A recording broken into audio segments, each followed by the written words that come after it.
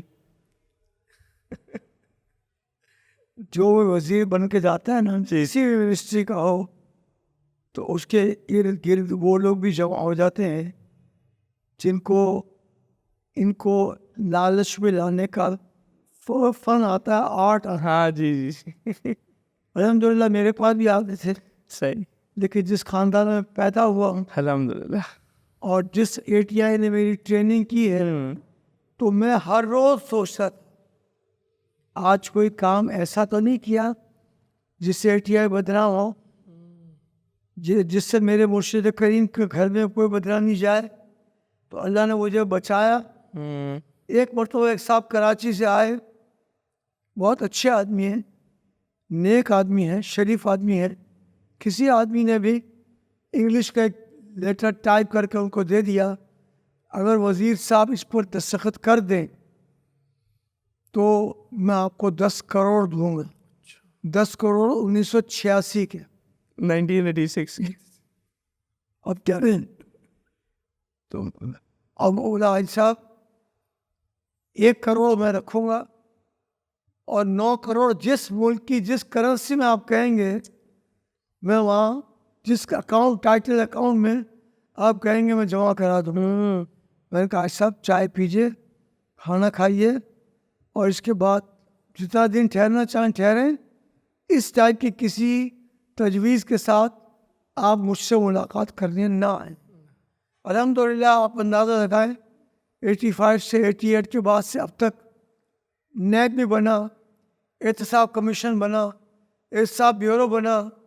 کوئی بھی آدمی نے میرے گھر کے دروازے کی بیل نہیں بجائی اور الحمدللہ میں 5 منزلہ بلڈنگ کے ایک فلیٹ میں سکون کی زندگی گزار رہا ہوں. الحمدللہ. یہ تو جب ہی ملتا ہے جب اپنے آپ کو آپ بچا کے رکھیں تو ظاہر ہے کہ کرم ہے. اس میں کیا تھا پیپر میں اگر آپ بتانا مناسب سمجھے کس طرح کی چیز تھی وہ؟ یہ کہ اصل میں وہ پیٹرولیم کی اس منسٹری پہ میں کاغذ پہ سائن کر دیتا تو ملک کو تو نقصان پہنچتا اچھا اور باہر والوں کو فائدہ پہنچ جاتا. تو ظاہر ہے کہ مجھے شدید دکھ ہوا. جو آدمی آیا تھا اس کو یہ نہیں معلوم تھا کہ پیپر پہ کیا لکھا ہے. اچھا وہ انگلش پڑھنا بھی نہیں جانتے تھے. صحیح صحیح سے. تو اس لیے میں نے ان پر بہت پیار سے شفقت سے بات کی کہ ایسا آپ آئے اچھا کیا, جتنے دن ٹھہریں, کھانا کھائیں, چائے پئیں, لیکن آئندہ ایسی بات کرنے کے لیے نہ آئے. مجھ سے کوئی ایسا کام ہو جائے جس سے اللہ نہ کرے ہمارے ملک کو نقصان پہنچ جائے, یہ نہیں ہو سکتا. ایک اور بڑا ادارہ تھا Pakistan, Abu Dhabi national oils کے ساتھ مل کے ریفائنری بناتا تھا. صحیح. مجھے ایک مرتبہ جماعت اسلامی کے ایک ممبر قومی اسمبلی نے کہا کہ یہاں بہت بڑی بدعنوانی اور بے ایمانی ہو رہی ہے, اور میں چیلنج سے کہہ رہا ہوں کہ منسٹر چاہیں بھی تو اس بدعنوانی کو ختم نہیں کر سکتے. پھر میں نے کھڑا ہوا, اسپیکر کو میں نے کہا پارلیمنٹ کے فلور پہ, ہاں, آن اے پوائنٹ آف کلیئریفیکیشن, میں وضاحت کے لیے کوئی بول سکتا ہوں؟ بولا بسم اللہ عائشہ بات کریں آپ. میں نے کہا میں بہت بڑا کوئی دعویٰ نہیں کرتا, لیکن میں ایک فقیر آدمی ہوں, ایک درویش سے وابستہ ہوں, اللہ بتائے گا کہ میں اس پہ کیا کر سکتا ہوں. پھر میں نے تفصیلات منگوائیں, اس کی بے ایمانی کی, اور پھر اس کو میں نے ایک ٹائم دیا. سن کر وضاحت کا بھی ٹائم دینا چاہیے. رمضان میں نے ان کو بلایا کہ آپ رمضان میں آئیں, تراویح کے بعد ہم بیٹھ جائیں, فلور آپ کو دے دوں گا, آپ وضاحت کریں. جو سرکاری گھر عارضی طور پہ ملتا ہے اس میں, جس کو لوگ مستقل سمجھ لیتے ہیں, اللہ معاف فرمائے. بولے اب آپ فرمائیے. تو کہا کہ یہ بات کی وضاحتیں کرنا شروع کر دی اس نے, اور وہ بالکل یہ سمجھا کہ منسٹر صاحب کو تو میں نے بوتل میں اتار لیا. پھر اس کے بعد سحری کا ٹائم ہوا, سحری کی فجر کی نماز پڑھ کر میں نے ان کو اجازت دے دی. وہ بالکل مطمئن ہو کر چلے گئے تھے. اس کے بعد 2-3 دن بعد جمعرات تھی, اور جمعے کی چھٹی اس وقت ہوتی. صحیح. تو میں نے ان سے تمام فائلیں پڑھنی شروع کی, دیکھا کہ واقعی اس نے بہت بدعنوانی کی ہے. تو میں نے ذہن بنا لیا اور فائل پر آرڈر لکھ دیے کہ his services are no more required to petroleum minister. اور جو نیکسٹ سینئر موسٹ آدمی تھا اس کو میں نے کہا آپ چارج لیں. اس زمانے میں یہ فیکس کا بھی نظام اتنا وسیع نہیں تھا, تو ٹیلیکس کے ذریعے سے یہ میسج بھیج دیا گیا. اب اس کے بعد اس کو پتہ چل گیا. اب اس رات کو جیسے میں نے کہا یہ رمضان کا مہینہ تھا, تو میں تراویح پڑھنے کے لیے گیا, اور تراویح کے بعد مجھے معلوم ہوا کہ پیر صاحب پگاڑا بھی اسلام آباد میں ٹھہرے, ان کا ایک گھر تھا. صحیح. میں وہاں ملنے کے لیے گیا, بہت پیار کرتے تھے مجھ سے. حاجی بابا کیسے آنا ہوا؟ میں نے کہا آپ سے بات کرنے کے لیے, ملاقات کرنے کے لیے. اس کے بعد پھر باتیں ہوئیں, اور ذرا باتوں میں دیر زیادہ لگی, تو تقریباً 1 بجے میں سرکاری رہائش گاہ پر پہنچا تو سارا اسٹاف جاگ رہا تھا. بھائی صاحب آپ کہاں چلے گئے تھے؟ 10 مرتبہ ایوان صدر سے فون آ چکا ہے, آپ سے جنرل ضیاء الحق صاحب بات کرنا چاہتے ہیں.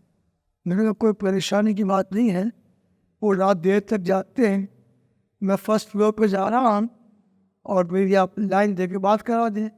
3-4 آدمی جو میرے ساتھ تھے انہوں نے کہا ایسا اللہ خیر کرے. میں نے کہا بالکل ہی خیر, آپ فکر نہ کریں. اور لائن مل گئی تو فون پہ آ گئے جنرل صاحب. میں پہلے لائن پہ میں آتا ہوں, ایک پروٹوکول کے تحت لائن پہ میں آتا ہوں. پھر انہوں نے بات کی, بھائی صاحب اتنی دیر تک کہاں چلے گئے تھے؟ میں نے کہا تراویح پڑھی تھی. پھر پیر پگاڑا کی پیشن گوئیاں سننے کے لیے چلا گیا.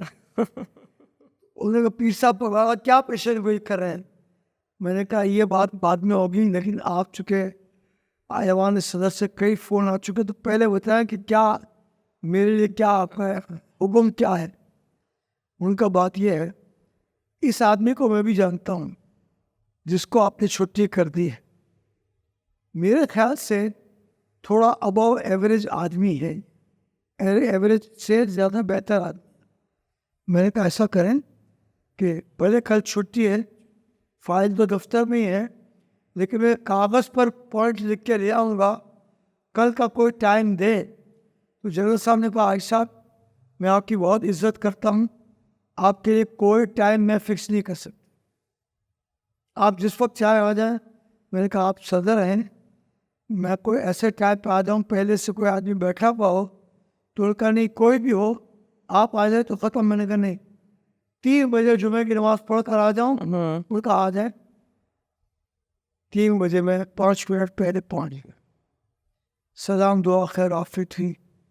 پھر میں نے اس سے کہا گفتگو شروع کرو, ان کو بالکل شروع کریں. میں نے کہا آپ کے علم میں ہونا چاہیے کہ آپ نے 2 بزرگوں کے لیے کہا ہے کہ یہ 2 بزرگ وہ ہیں جن کو سونے میں تولا جائے تو بھی حق ادا نہیں ہو سکتا. ان کا میں نے کہا ہے, میں نے کہا میں یاد دلانے کے کہہ رہا ہوں, ایک آپ نے غزالی دورہ علامہ سید احمد سعید کا مشہور, اور میں نے کہا ہے اس پر قائم ہے. اور میں نے کہا پیر شاہ صاحب رحمۃ اللہ علیہ کی آپ نے کہا ہے, بولا ان کا بھی ادب کرتا ہوں. میں نے کہا ہے تو میں نے کہا میں ان لوگوں سے متعلق ہوں, میرے نزدیک پیٹرولیم منسٹری کی کوئی اہمیت نہیں ہے. اس آدمی نے یہ کرپشن کی ہے, ون آفٹر دی ادر پڑھ کر ان کو بریف کرتا رہا. تب تقریباً 55 منٹ کے قریب 50 منٹ کے قریب میں نے بریفنگ دے دی. تو ان کا حاجی صاحب go ahead, I am with you, آئی withdraw my request. I was not knowing about all these things. تو پھر اس طرح وہ آدمی کی تو چھٹی ہو گئی, انہوں نے اپنی ریکویسٹ وڈرا کر لی. مجھے کیا فائدہ ہوا؟ ایک تو میں نے حق سچ بولنے کی ضرورت کا مظاہرہ کیا, اور دوسرا فائدہ یہ ہوا کہ چند دنوں بعد میری منسٹری چینج ہوئی, اور منسٹری میرے پاس تھوڑے عرصے کے لیے پیٹرولیم بھی, ہاؤسنگ اینڈ ورکس بھی, اور ماحولیات تینوں ایک ساتھ نہیں. نیچرل ریسورسز, پیٹرولیم کا آدھا نام دیا, پیٹرولیم نیچرل ریسورسز, صحیح ہے, یہ سب میرے پاس ایک ساتھ نہیں. صحیح. مجھے چند دنوں پہلے علامہ قاضی صاحب رحمۃ اللہ نے فرمایا تھا کہ صاحب یہ کچھ بھی کہیں, لیکن انشاءاللہ عنقریب وہ وقت آ رہا ہے کہ آپ کو اور زیادہ عزت دینے پر یہ مجبور ہوگی. اور زیادہ عزت سے مراد یہ ہے کہ ایک ہی وقت میں 3 پورٹفولیوز جو جنرلی ایک آدمی کے پاس ایک ہی ہوتا ہے, تو وہ میرے پاس نہیں, اور اللہ نے عزت سے گزارا. ہاؤسنگ اینڈ ورکس جب میرے پاس آئی تو جنید صاحب کا فون آیا. مجھ سے بہت پیار کرتے تھے, ادب بھی کرتے تھے, میں بھی ان کا مجھ سے پیار کرتا تھا. تو انہوں نے کہا کہ بھائی صاحب آپ کو کینیا میں اقوام متحدہ کے کانفرنس میں جانا ہے, اور ٹاپک یہ ہے کہ اگر آپ کی آبادی بڑھ جائے اور لوگوں کو پانی کا, بجلی کا, ٹرانسپورٹ کا سب کے دقت ہو جائے, جھگڑے شروع ہو جائیں, تو واٹ از دا سلوشن, یہ آپ کو ٹاپک پہ بات کرنی ہے. میں نے کہا ٹھیک ہے انشاءاللہ میں چلا جاؤں گا. جو اصل بات بتانی تھی وہ کہ اس میں جب میری تقریر کا موقع آیا تو میں ایک پیپر پہ سرکار دو عالم صلی اللہ علیہ وسلم کی ایک حدیث عربی میں اور انگلش میں حوالہ جات کے ساتھ لکھ کر لے گیا تھا, اور سفیر کے سٹاف نے اپنے پاس رکھا ہوا تھا. اس کے بعد میں نے کہا کہ the solution of this problem has been given by our holy prophet 1400 years ago. انہوں نے تعجب کا اظہار کیا کہ پہلے 1400 سال پہلے تو کراچی جیسا شہر نہیں تھا, گنجان آبادی والا, بامبے جیسا نہیں تھا, ٹوکیو جیسا نہیں تھا, کلکتہ جیسا نہیں تھا. تو یہ مولوی صاحب کیا فرما رہے ہیں کہ اس کا فیصلہ حضور اکرم صلی اللہ علیہ وسلم نے دیا, تو اس کے بعد تھوڑا سیشن بریک کا ہوا تو مسلمان ملکوں کے سفیر میرے پاس آئے. پوچھنے لگے excellency from where dead found you found this حدیث شریف. میں نے کہا آپ کے یونیورسٹیوں میں احادیث پڑھائی جاتی ہے, بہت زیادہ نہیں. میں نے کہا یہ سمجھتا تھا کہ آپ سوال کریں گے تو یہ میں نے کہا اب ان کے سب کے سامنے ایک ایک تقسیم کر دیا. اب اصل میں آپ کو فائدہ بتانا چاہتا تھا. حق کی بات تو پہنچی. حضور نے فرمایا ایک کال بھی میرا یاد ہو تو پہنچاؤ. یہ تو پہنچایا, لیکن واپس جب کینیا سے پاکستان آنے کے لیے وایا جدہ میں آیا تو مجھے مکہ کے خانہ کعبہ کے ایک مدیر یعنی ڈائریکٹر نے کہا تھا کہ اگر آپ کبھی 15 شعبان کو یہاں آئیں گے تو میں آپ کو خانہ کعبہ کے غسل کے لیے اندر بھیج دوں گا. سبحان اللہ. ان کی میری واقفیت یہ تھی کہ میں ایک دن بہت پریشان بیٹھا تھا خانہ کعبہ میں باب عبدالعزیز کی طرف, اور میں نے اسے سوچا کہ دن میں آیا, دوپہر میں آیا, شام میں رات آیا, لیکن اعلیٰ حضرت نے لکھا ہے انوار البشارہ فی مسائل حج و زیارہ میں آپ کسی کو دھکا دے کر حجر اسود کو نہیں چھو سکتے. میں نے کہا کہ آپ جب بھی آیا تو کوئی موقع ہی نہیں بن رہا ہے, تو وہ سر جھکا کر غور کر رہا تھا کہ خانہ کعبہ کو بھی دیکھ رہا تھا کیسے کیا جائے. تو میرا سر نیچے دیکھ کر ایک بندے نے مجھے یہ نوک کیا, جیسے ہاتھ لگایا میں نے دیکھا اس کو. تو اس سے پوچھا حاجی صاحب ڈو یو ریکگنائز می. میں نے کہا yes, Fawad Abdullah Akbar of Karachi university we studied together. اس نے کہا اتنی حیرت انگیز بات ہے, اتنے سالوں پہلے کی لمبے گیپ کی ملاقات میں حاجی صاحب نے مجھے پہچان لیا, اور وہ کہہ رہا ہے مجھے ڈو یو وانٹ ٹو کس حجر اسود. میں نے کہا this is what I am thinking, but I will not push anybody. دھکا نہیں دوں گا. بولے you will not have to push anybody. آپ اپنے دوستوں کو جمع کر لیں, کچھ وزیر وزراء جو دوست احباب ہمارے محبت والے لوگ تھے جمع کیا. اتنی دیر میں وہ آیا, اس نے تعارف کرا دیا کہ میں اس پورے خانہ کعبہ کا مدیر ہوں, اور آئیے اب چلے اپنے دوستوں کے ساتھ, آپ کے لیے حجر اسود چومنے کے لیے انتظام کر لیا گیا ہے. ہم چلے گئے. نہیں, ہم آپ کے لیے حجر اسود چومنے کا انتظام کر لیا ہے, اور آپ چلیے اللہ کا نام لے کے. ہم نے حجر اسود کو چوما, اور انہوں نے حجر اسود کے گرد نیم دائرہ بنا دیا تھا پولیس کا. شرطہ کہتے ہیں کہ آپ ان کو جتنی دیر تک بھی چومنا ہو چومنے دیں. میں نے سب لوگوں کو کہا کہ زیادہ دیر نہیں چومنا. یہ جتنے لوگ بھی ہمارے پیچھے سے جا رہے ہیں نا, وہ ہمارے کو اچھی نگاہ سے نہیں دیکھتے, اس لیے مختصر چوم لیں آپ. چوم لیا ہم نے. پھر اس کے بعد اس نے کہا کہ ڈو یو وانٹ ٹو پرے ان حتیم. میں نے کہا یس وی all want to pray. Pray for as many time as you. میں نے کہا نہیں, دیکھو تھوڑی دیر نماز پڑھ لو. پھر سارے لوگوں کو آنا جانا ہے, دونوں طرف سے راستہ بند کیا ہوا ہے, اچھا نہیں ہے. تو پھر اس کو حضرت سے چوم لیا. پھر اس نے کہا do you want to see original well of Zamzam. میں نے کہا yes you want to see. چلے میرے ساتھ چلیں. پہلے سیڑھیوں سے اتر کر زمزم پینے جاتے تھے, اب تو ذرا نظام بدل گیا ہے, تو کلاس میں وہ نل سے. ہاں, اور ظاہر ہے ان کے پاس چابی تھی, ورنہ تو ایک کانچ کا ایک شیشہ تھا, لاک تھا, وہ کھولا, ہمارے لوگوں کو اندر لیا, پھر بند کر دیا, اور اس کے بعد ہمیں آگے لے گئے.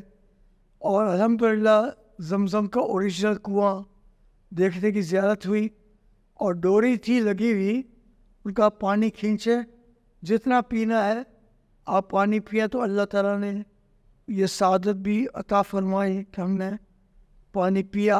اس کے بعد پھر انہوں نے جب نکلنے لگے اور اجازت مانگنے لگے, تو اب میری ریکویسٹ بھی ہے میں نے فرمایا تو انہوں نے کہا کہ میرے دفتر چلے. میں نے فون کر لیا ہے, آپ کے لیے گرم گرم سموسے اور چائے تیار ہے, گرین ٹی تیار ہے. سب نے چائے بھی پی, سموسے بھی کھائے, اور پھر اس کے بعد ہم جب اجازت لی دوبارہ تو انہوں نے مجھے کہا آپ 1 منٹ ٹھہر جائیں. دراز اپنا کھولا, غلاف کعبہ کا ٹکڑا نکالا, اور غلاف کعبہ کا ٹکڑا جو ہے انہوں نے دیا. تو یہ سب اللہ کا کرم ہے کہ اللہ نے یہ کیا. اور چونکہ ہمارا ٹائم پورا ہی ہو رہا ہے, جی جی جی تو ایک ہی بات عرض کر کے خیال آیا ذہن میں کہ جب ہمیں غلاف کعبہ مل گیا, 55 منٹ تک غسل کعبہ بھی دے دیا. ماشاء اللہ. یہ خیال آتا تھا روضہ رسول کو دیکھ کر کہ یہاں بھی کبھی کبھار ہوتا رہتا ہے. جی جی جی جو کرم فرمائے یہ فقیر اندر آتا ہے. تو 28ویں شب کو یہ سعادت اس لیے کہ میں نے کہا تھا ضیاء الحق کو کہ آپ وہ تو اس کے ساتھ جوڑنا پڑے گا کہ آپ اس مرتبہ آخری عشرے میں حرمین شریفین جا رہے ہیں. بولا ہاں میں جا رہا ہوں. بولا کسی کاغذ پہ میں نے کہا لکھ لیں کہ میرے لیے دعا کیجیے گا. انہوں نے کاغذ پہ لکھ لیا, لیکن 2-3 دن بعد ان کا خیال آیا کاغذ پہ کیا لکھنا. حاجی صاحب کو مجھے انہوں نے MS کو ملٹری سیکٹری کا ایسا میری بات کرا, اور پھر کہا کہ حاجی صاحب میرا خیال یہ ہے آپ ہی چلے, پاسپورٹ بھجواتے ہیں اور آپ بھی ساتھ چلے. صحیح. تو ہم چلے گئے, اور ایک ہمیں بیج دیا گیا تھا کہ یہ بیج جس کے پاس ہوگا وہی روضہ رسول کے اندر جا. سبحان اللہ. تو بیج ہم نے سنبھال کے رکھا. ایک سید زادے ویسے حیدرآباد کے تھے, کراچی میں بہت وقت گزارا. انہوں نے کہا کہ مجھے بھی رات کو لے جائے. میں نے کہا میں جنرل صاحب سے بات کرتا ہوں. جنرل صاحب ان کی بھی عزت کرتے تھے, اور جنرل صاحب نے کہا ان کو اپنی گاڑی میں بٹھا کر لے آئیے گا. اندر جائیں گے نہیں, وہ تو اندر سے بلاوا ہے یعنی اس پر ڈپینڈ کرتا ہے. تو میں نے ان کو جب بتایا تو انہوں نے کہا کہ میں نے سنا کہ آپ کو بیچ دیے گئے ہیں. میں نے کہا ہاں بیچ دیے گئے ہیں. وہ بیچ دکھائے. میں نے سادگی میں بیچ ان کو دکھا دیا. انہوں نے بیچ جیب میں ڈال دیا. بولے اس بیچ سے تو میں حاضری دوں گا. میں نے کہا حاضری دے دیں. بولے پھر آپ کا کیا ہوگا. میں نے کہا پوری زندگی یہ شعر پڑا ہے کہ جسے چاہ اپنا بنا لیا, جسے چاہ در پہ بلا لیا. یہ بڑے کرم کے ہیں فیصلے, یہ بڑے نصیب کی بات ہے. میرا بلاوا ہوگا تو بغیر بیچ کے بھی جاؤں گا, تو بغیر بیچ کے بھی الحمدللہ میں اس طرح چلا گیا کہ جب میں جانے لگا تو سیکیورٹی افسر نے ہاتھ آگے رکھ دیا. Mister you can not go inside, where is your badge. تو صرف بیچ والے ہی جا سکتے ہیں. تو پھر میں ان کو کیا کہتا, ہمارے سفیر امیر گلستان زنجوا تیزی سے چلتے ہوئے آئے. ان کا لیٹ ہم go inside, he is our minister federal and he is also member of the delegation. اس نے ہاتھ ہٹا دیا تو روضہ رسول پہ حاضری کا شرف حاصل ہوا. جب باہر نکلا تو وہ سید زادے جو تھے ان کی آنکھوں سے آنسو جاری تھے. بولے آپ کے جانے کے بعد اس سیکیورٹی والوں نے روک لیا کہ جس نے بھی ان کا بیچ لیا اس کو بھی روک لینا. تو سفیر نے پھر ان کو روک لیا اور میں حاضری نہیں کر سکا. میں نے کہا یہ بہت ادب کی جگہ ہے, زور سے بات نہ کرو. میں آپ کے ساتھ کال کر کر آپ کے دعا کرتا ہوں کہ اللہ تعالیٰ اگلے سال آپ کی حاضری بھی کراتی. ان کی حاضری بھی ہو گئی. تو اللہ تعالیٰ اس کا کرم ہے, سب کچھ اس کا فضل ہے. اچھا عزیز صاحب وہ حدیث بیان کر دیں جو آپ نے کینیا میں. بہت اچھا, اللہ کو اجر دے. سرکار دو عالم صلی اللہ تعالیٰ علیہ وسلم فرمایا کہ جب تمہارے کسی زمانے میں شہر گنجان آباد ہو جائیں, اس کی وجہ سے جھگڑا شروع ہو جائے آپس میں, تو اس کا سلوشن یہ ہے, فرمان سرکار دو عالم صلی اللہ علیہ وسلم یہ ہے کہ آپ اس شہر کے قریب دوسرے نئے شہر آباد کر دو. اب آپ اندازہ لگائیں, میں نہیں کیا ہوں ابھی, لیکن بحریہ ٹاؤن آباد ہوا ہے تو کتنی آبادی ہو گئی, کتنا کاروبار وسیع ہو گیا ہے. یہ حدیث شریف میں نے انگلش میں چونکہ لکھی ہوئی تھی, پڑھ کر سنائی, اور وقفے میں یہ لوگ میرے پاس آئے کہ آپ کہاں سے یہ حدیث لے کر آئے. تو میں نے کہا یہ آپ کو, یہ سب کے لیے. میں نے سفیر کے آدمیوں کو کہا ان سب کو ایک ایک پرووائڈ کر دیں, سب کو پرووائڈ کر دیا. تو الحمدللہ اس حدیث شریف کے وہاں سنانے کا فائدہ یہ ہوا کہ 15 شعبان کو مجھے حاضری کا شرف خانہ کعبہ کے اندر غسل کا 55 منٹ آپ اندر ہے. ماشاء اللہ ماشاء اللہ. حاجی صاحب باتیں تو بہت زیادہ آپ کے ساتھ کرنی تھی اور اتنے پوائنٹس ذہن میں آ رہے ہیں، لیکن وقت چونکہ جو آپ نے شروع میں ہی کہا کہ وقت ہمیشہ محدود ہوتا ہے ہمارے پاس، تو اللہ نے چاہا تو انشاءاللہ پھر کسی موقع پر آپ سے ضرور پھر بات چیت کریں گے. ناظرین اسی کے ساتھ ہمیں اجازت دیجیے.